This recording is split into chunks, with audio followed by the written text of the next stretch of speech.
और ये प्रिशा जो आई है, ये प्रिशा के माता पिता का चिंतन बहुत बड़ा है और इस चिंतन को लेकर हम कह सकते हैं कि अमेरिका में पैदा हुई बच्ची और अमेरिका में बहुत बड़े पद में काम करने वाला एक इंजीनियर, उनके भीतर ये सोच जागा कि बच्चों को शास्त्र पढ़ाना चाहिए और शास्त्र पढ़ाने से ही हम भारत और भारतीयता की रक्षा कर सकते हैं।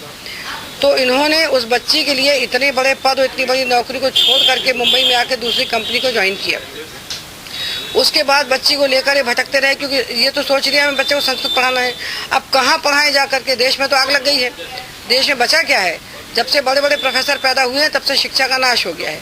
कुछ नहीं समझ में आता कि क्या पढ़ाना क्या नहीं करना। अपने पद प्रतिष्ठा को संभालने में इनकी जिंदगी जा रही है।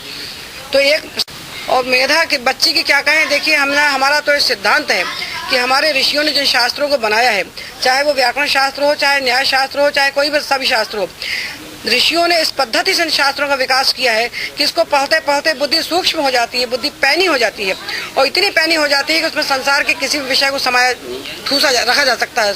सारे विषय प्रकाशित उसके अंदर हो सकते हैं।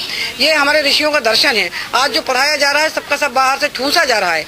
अब देखिए ना कि दृश्यते सूक्ष्मया,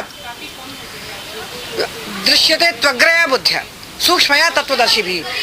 महर्षि कहते हैं कि सूक्ष्मतम बुद्धि जब होती है तो उसमें सारे सत्य का दर्शन हो जाता है।